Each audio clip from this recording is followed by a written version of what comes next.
That's all you get as a presenter. I was Henry Ciccarone Jr.'s teammate and roommate in 1981. I was a senior at Hopkins. He was a sophomore. Week of practice for the always rough and very physical Navy team. Monday, tired and flat. Tuesday, even flatter. Coaches are yelling at us to wake up, take Navy seriously. Wednesday, even flatter. Coach Ciccarone verbally rips us, ends practice early, sends us home. I'm getting worried. I'm nervous. I'm angry. That night, Henry and I are having dinner. I say, you know what? We need to get us out of this.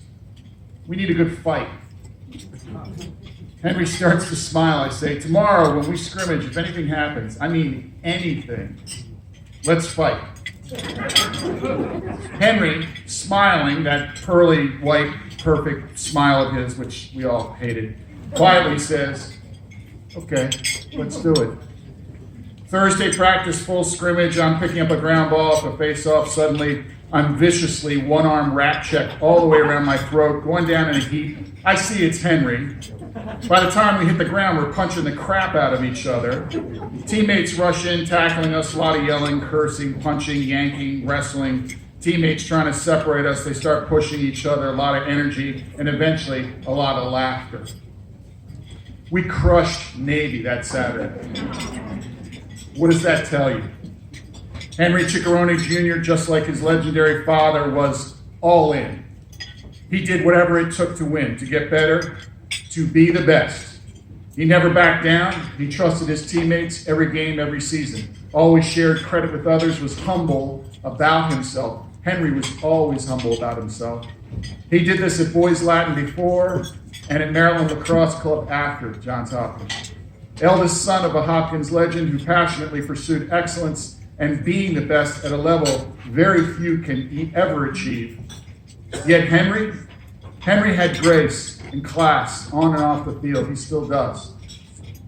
Like every Ciccarone, Henry was steadfast and clear in his deep love and respect for the game, for Johns Hopkins University, and for Hopkins Lacrosse. I and all of Henry's teammates, friends, and family know that tonight, Henry, your father is looking down. He's smiling. Maybe he's getting a little teary-eyed. And I guarantee you he is bursting with pride. It is my honor to introduce to you Henry Ciccarone Jr. Woo-hoo! Woo-hoo!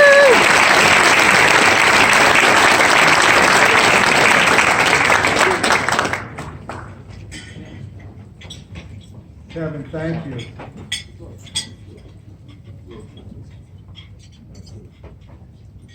I really appreciate you coming down from New York and being my presenter.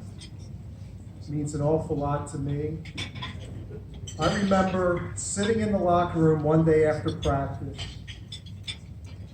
You had graduated and you came in, you sat next to me to tell me you were moving to New York to become an actor. I'm thinking to myself, where is this coming from?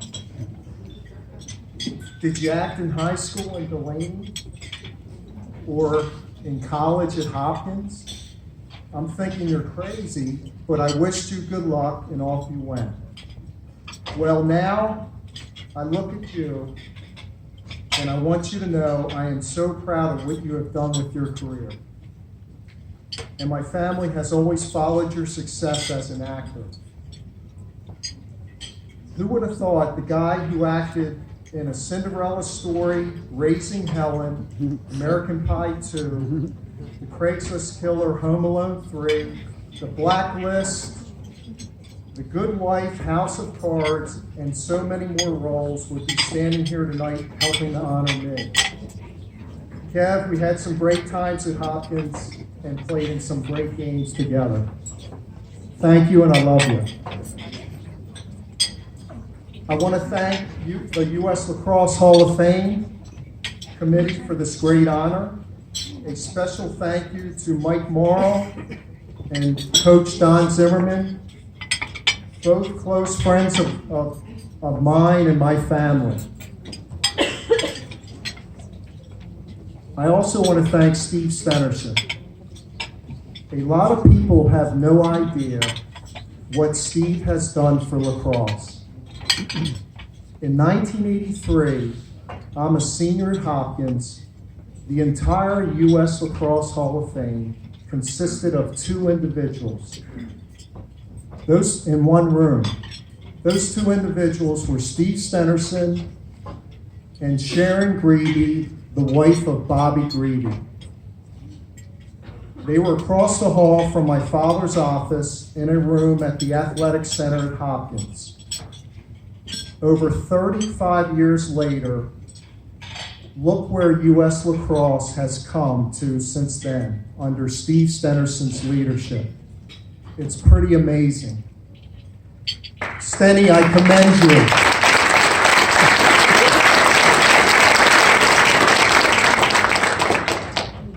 I want to thank my two high school coaches, John Stewart at Loyola High School and Ridge Warfield at Boys Latin High School.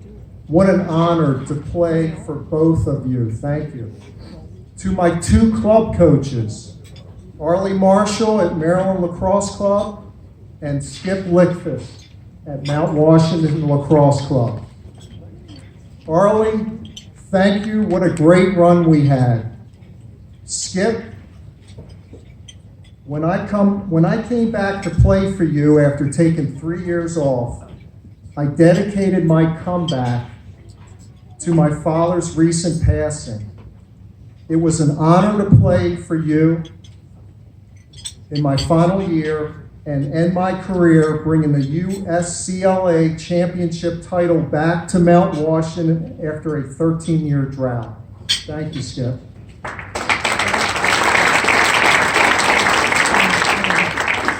To all my assistant coaches that coached me in my career, thank you. Also, thank you to all my teammates from high school, college, and club. A special thank you to one of the best defensemen that ever played the game, Mark Greenberg. Greens, who's sitting here tonight. Greens, it was an honor playing with you and winning championships at Hopkins and winning championships at MLC. To Bob Scott, who was a great coach, athletic director, and superhuman being. Thank you for bringing my father back to Hopkins to take over the head coaching duties in the early 70s. With my father at the helm, my three brothers and I grew up Hopkins lacrosse. The four of us rooted for our father's teams every year. We traveled as youngsters on the Hopkins bus with the players and coaches, and we went on trips across the country. Our father gave the four of us the opportunity through lacrosse to attend Hopkins, play at Hopkins, and graduate from one of the greatest institutions in the world, Johns Hopkins University.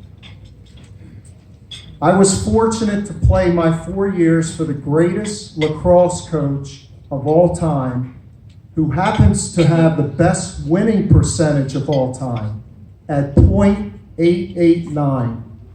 My father, Henry Ciccarone Jr. Dad, thank you, I love you, and I miss you.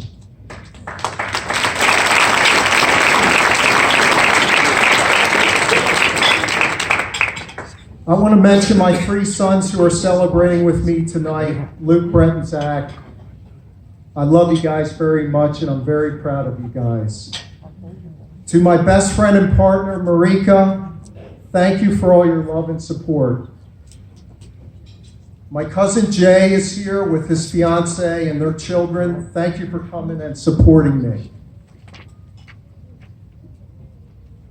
I want to thank my three brothers, Brent, John, and Steve. The four of us grew up playing 2-on-2 backyard brawls in every sport imaginable. Brent, we had some unbelievable times together in sports. It was an honor playing on two youth baseball championship teams together and playing together at Boys Latin and Johns Hopkins University. You have always been there for me, and I'm very fortunate to have you as a brother. I love you, Brent. John and Steve, thank you for rooting for me and supporting me. It was great to watch. You both played for Coach Zimmerman and returned the favor by rooting for you both as you won Division I championships. I love you both. To my mom, who is not well enough to be here tonight, my mother raised 4 very active, athletic sons. She took care of us and got us to every game no matter what. Mom, if there was a Hall of Fame for moms, you deserve to be in it.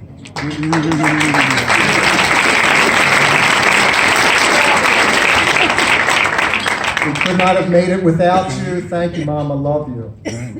Lastly, I want to mention 3 men who are here tonight who are 3 of my father's best friends and have been family friends for over 40 years.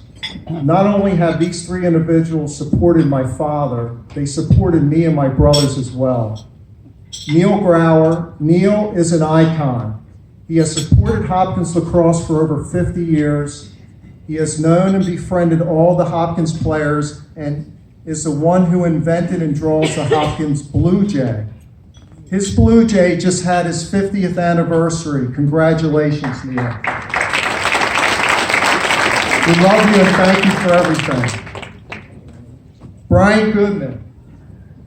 Brian was a statistician on the 70s and 80s teams for my father. Even after Brian graduated from Hopkins, he continued to organize trips for the teams for years and helped my father with so many things. An incredible friend to my father and a brother to us all. Brian, thank you and we love you. Lastly, Dr. Roger Blumenthal. Roger was a sports information director at Hopkins and was involved in any way possible to help my father and his Hopkins teams. Like Neil and Brian, Roger became a very close friend of my father. Roger went on to be an incredible doctor. When my father passed away in 1988, Roger started the Johns Hopkins Ciccarone Center for the Prevention of Heart Disease in my father's memory.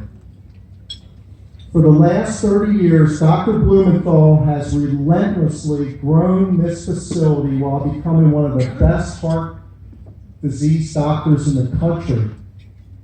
Some of his patients who have been seen at the center include Henry Winkler, Debbie Allen from Fame, Tommy Lasorda, Dan Reeves, Sean Astin, the star of the movie Rudy and Lord of the Rings, to name a few.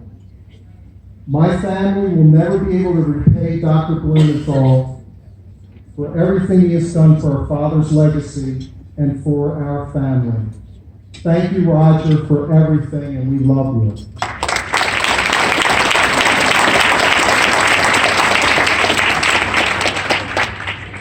Thank you all very much for this amazing honor.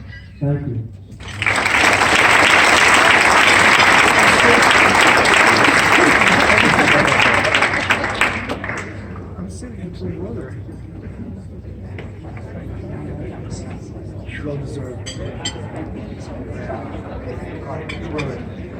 He did it. Hi, Brett. I'm going to end with you.